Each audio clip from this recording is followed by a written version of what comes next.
The opinions expressed on the following sponsored program are strictly those of the host, guests, and callers, and not necessarily those of this station, its staff, management, Hi, I'm or Alicia sponsors. Khoury, and I'm here to influence, educate, inspire, and entertain you with audacious confidence. Audacious confidence is the unshakable belief in yourself that's so bold and so daring that you live your life without limits or restrictions. So join me on my show, Unleash Your Audacious Confidence, so we can discover the unknown you. Call in to join the conversation at 888-565-1470. Let's get started. Hello, and welcome. Welcome. It's Monday. Yes, it's the middle of April. Hopefully you got your taxes in on time. So I actually did my taxes early this year. Yay! So I am live here on Facebook. We all know I'm pre-recording this show because I'm in New Orleans. Yay! And I am doing my book signing. Hi! I am in New Orleans doing my book signing. So I just wanted to invite people here on Facebook to join the conversation with me as I go live, pre-recorded this show. I know, crazy, right? But hopefully you'll join me again when it airs on Monday, the 17th. So, hi. So last week, I wanted to just kind of continue what we started with last week. But before I do that, if you are watching on Facebook, I want to say hi and thank you for watching. And don't forget to share and give me some love with the hearts and the likes and the smiley faces. And also, if you're watching on YouTube, remember to subscribe and to give a thumbs up if you like the content. And if you're watching on Periscope, hello, don't forget to share because sharing is caring.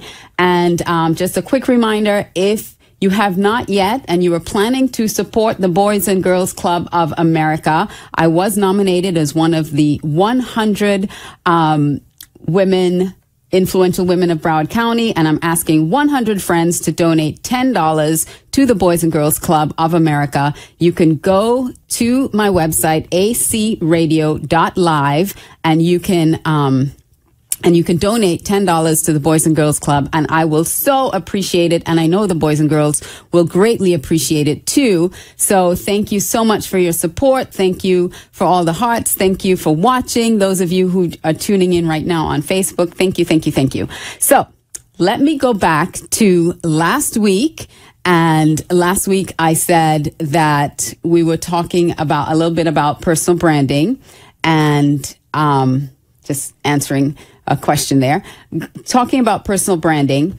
And we started with posture because the way I see personal branding, I see the 3 P's to personal branding: posture, presentation, and positioning. And we were talking about posture.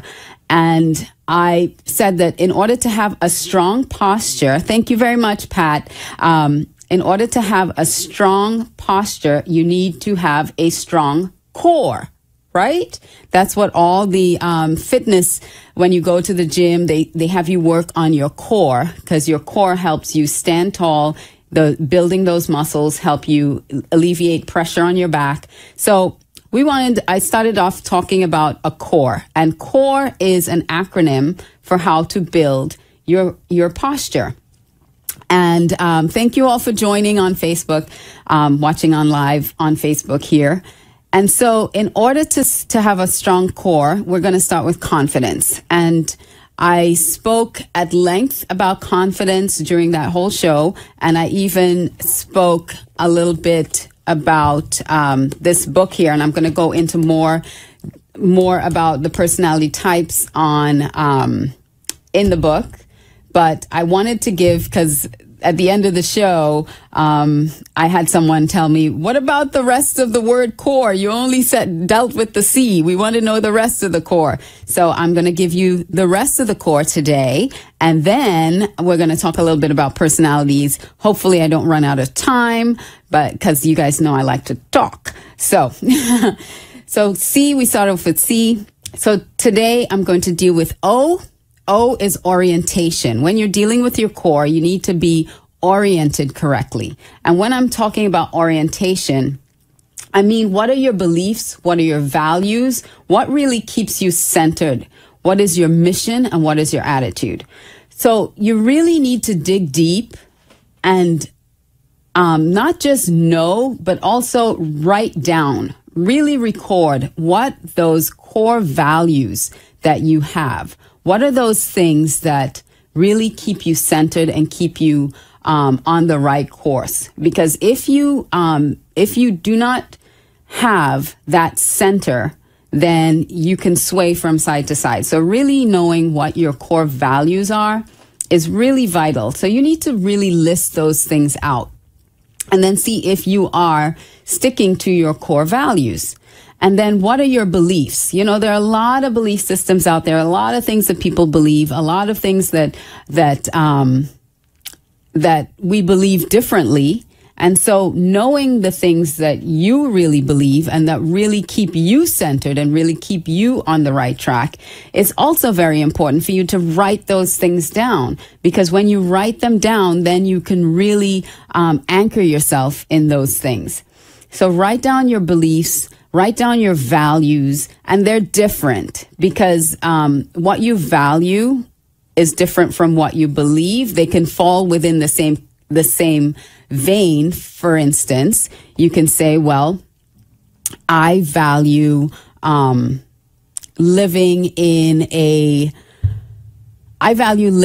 home with my parents, my grandparents. You know, there are families now that have multiple generations that live in the same home. So you can say that, you know, you value that keeping that generation together, keeping multiple generations in the same house. And you believe that by keeping multiple generations, that it helps really guide and direct your children because they don't just learn from you, but they learn from their grandparents and their great-grandparents. So while you value that, it also supports your belief. So things like that. Look at what you value. Look at what your beliefs are. So moving on to the R. So now I have 2 R's and I have 2 E's. So my core is really spelled CORREE. So when we're moving on to the first R is relevance. And how, Phyllis, you're writing good. I know you're recording all of this because you were going to come and be my guest tonight. And I'm so sorry that you're not feeling well, but I hope you feel better, Phyllis. And you are able to be up and strong again tomorrow. So relevance is the first R. How do you fit into today's marketplace? How are you relevant to your audience? Are you outdated in the material that you're bringing? Are you core? Are you outdated in your strategies, or are you being innovative? Are you being cutting edge? Are you developing new technology for the way that you deliver to your clients and your customers? Is even your customer service, is that relevant or is it outdated?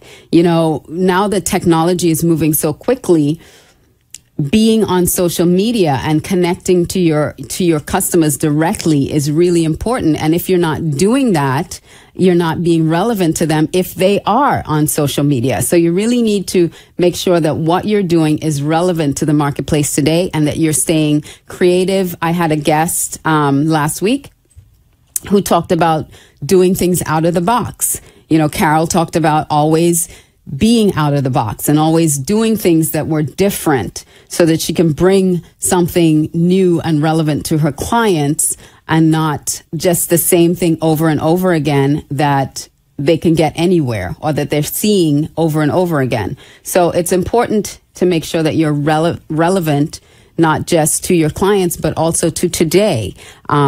And don't be outdated and stale with your material. Now, having said that, also make sure that not everything is outdated, because I want to be very clear. A book like Think and Grow Rich cannot be outdated because relevant is awesome because the information in it is timeless. So there's a difference between being outdated and being timeless, because there are just things that will stand the test of time, and you can read them 50 years ago, have read them 50 years ago, and it's still relevant today. But what brings it into this century is how you are applying it. How are you appropriating it? So don't think that everything old is outdated. You can bring the old material in. Like, I'm going to be talking about personalities, and I read this book. Let me see, when was this book even published? I read this book 23 years ago or 24 years ago, and it's still the information in it is relevant, and it's not outdated, because how you apply it now to your life will bring it to today, make it relevant to today's society. So I've talked enough about relevance. The next R is results. So many times people say they do this and they do that and they do everything else. I'm sorry, I'm just talking to one screen. I need to speak everywhere because I'm reading the comments on Facebook. Let's talk about results for a second, because I'll turn it this way so I can see both and not look like I'm, not talking to you guys, watching me live. So let's talk about results. A lot of times let's say you started something new. You started a new process or a new system or a new business even. And it's still important that you can record results that you've had with your clients. I have a coach who talks about people transitioning from the corporate world into their own business, and they're afraid of talking about the results that they got for their clients in the corporate arena because they're in a new business. But she said, you still did that work and it's still results that you had. So why are you not sharing the results that you got for your clients? Yes, this is a new business that you have, or it's a new venture, but you're still doing the same, it's in the same industry, or you're still using the same process. So don't neglect or think that just because you're doing this business now, that the results that you had or that you got for your clients is not important or relevant to what you're doing today. So recording your results and being able to look back and see really how you've helped your clients and really what you've done to be of value and of service to them also helps center you, because when you can show that what you do helps someone else, it helps build your confidence in what you're doing. It helps build your reputation, and it helps you really feel good about the work that you do for other people. And that will help you promote yourself and market yourself even better, because now you're not feeling like, well, I don't know what I'm really doing here, or I don't know how to really tell people how I do what I do. Go to the results that people get. Ask them how you've benefited them. Ask them what are the things that they got from you if you don't have actual tangible data. So your results, that's one way that it helps develop and strengthen your core. So the next thing, the first E, is your experience, which also is, I guess, a sister to the results that you're getting. Because if your experience can help you develop that process that you're giving to your clients, it also helps build your core. You have to be able to document your own experiences, document the things that you've done over the years, document how it's helped people, because your experience helps you build your story, and it helps you connect with other people, because they may have the same types of experiences that you have. So it's not just your experience in what you do, in the work that you do, but it's also the experiences that you've had. Sometimes your failures, sometimes the things that you've done that you've had to learn from, those experiences help you develop your stories. And it's what really helps. Let me think of an example. For instance, I was a flight attendant, and so I was very young when I started flying. I was a flight attendant when I was 18 years old, and I flew around the world. And so that experience of me at 18,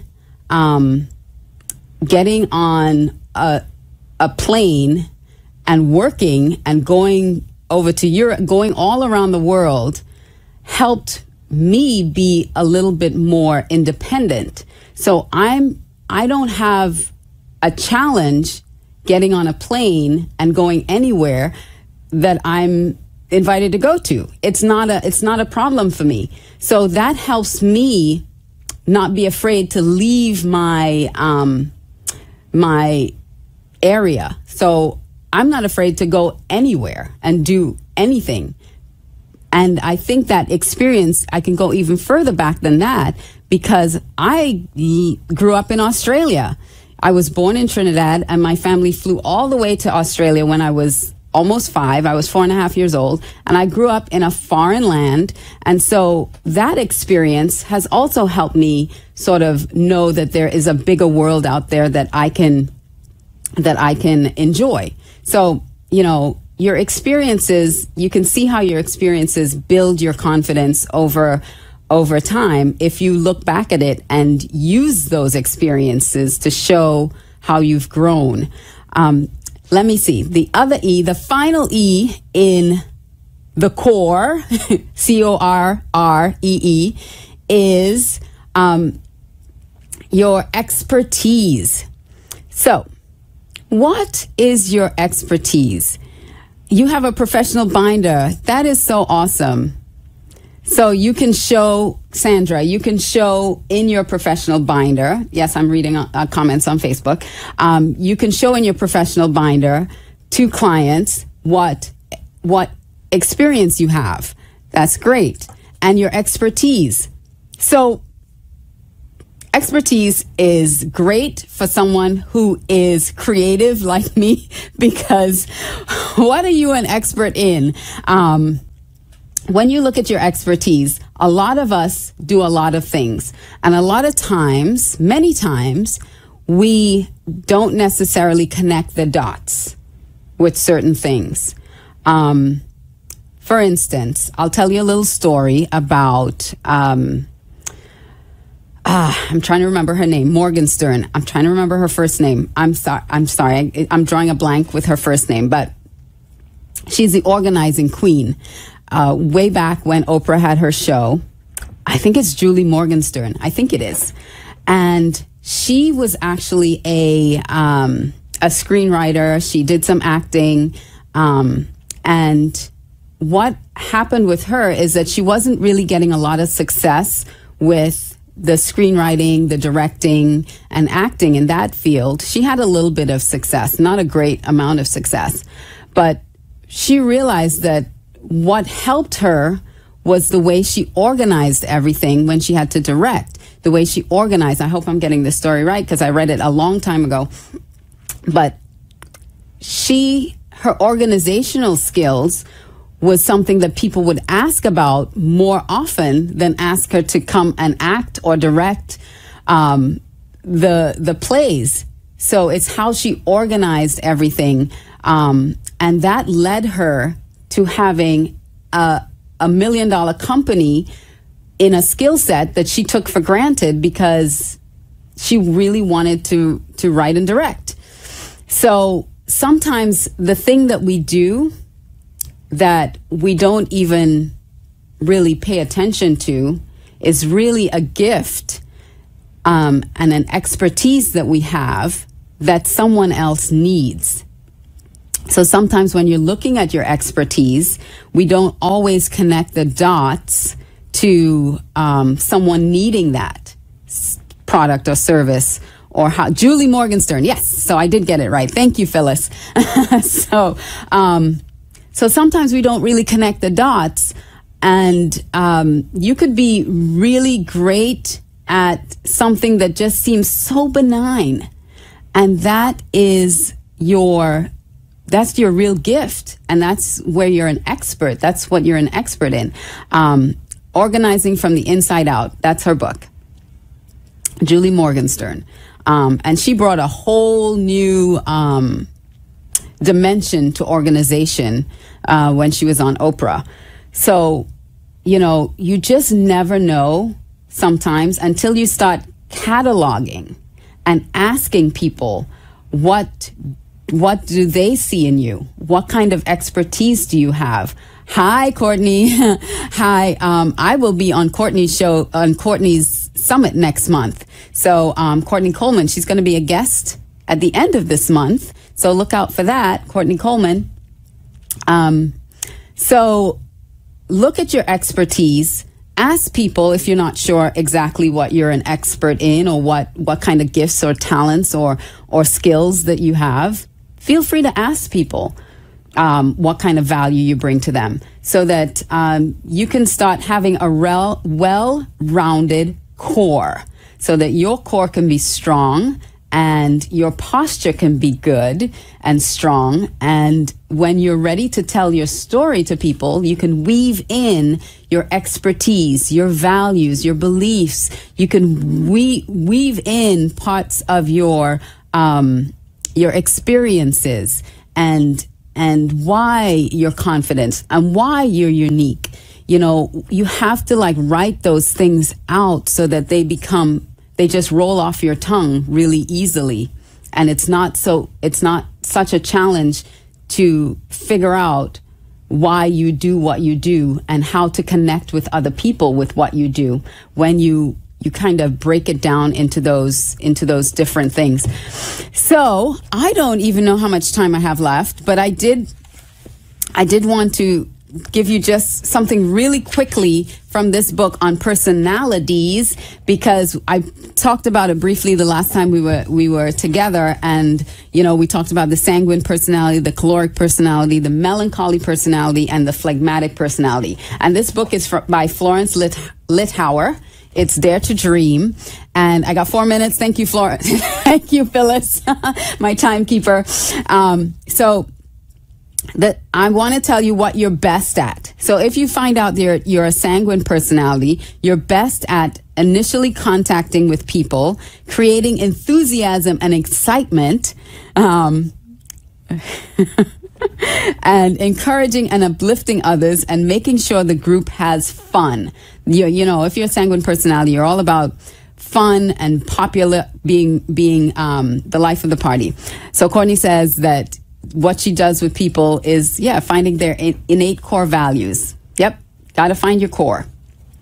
So if you are a choleric, what you're best at is motivating people into action, controlling their plans and productivity, giving quick and clear instructions, and making sure the group sees the immediate gain. This is for business. This is your personality in business, by the way, if I didn't say that before. Melancholy personality. Okay, Courtney, you're melancholy choleric.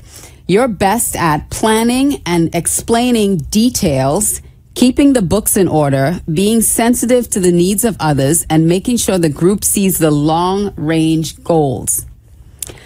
And if you are a phlegmatic personality, which is the peace giver, the phlegmatic personality is best at making sure the group is relaxed and comfortable, always finding a middle ground, and not threatening any of the participants in a group, and not overreacting to negative situations. So hopefully you are playing to your strengths if you are any of those personalities. And you, again, you can either read her book. It's called Personality Plus, where they break down all the different personality types, or you can get this book. It's called Dare to Dream, and she talks about how to build your dream based on your personality type. So I think my time is up now. I thank you all so much for joining me live on Facebook, here and on YouTube and on Periscope. Thank you so much. I really appreciate it. And again, for the Boys and Girls Club, if you haven't yet donated, go to my page, acradio.live, and you can, yes, it's like the disc, Carrie.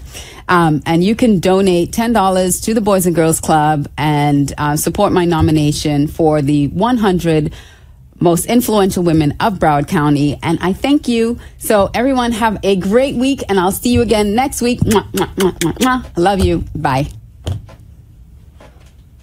A wise friend always says to me, we have a finite number of minutes to spend. And just like you can only spend $1 once, you can only spend 1 minute once. It's your choice. So I want to thank you from the bottom of my heart for choosing to spend some of your minutes with me on my show. I wish you love, health, and happiness to live your life with audacious confidence. I love you, and we'll see you next time. The opinions expressed on the preceding sponsored program were strictly those of its hosts, guests, and callers, and not necessarily those of this station, its staff, management, or sponsor.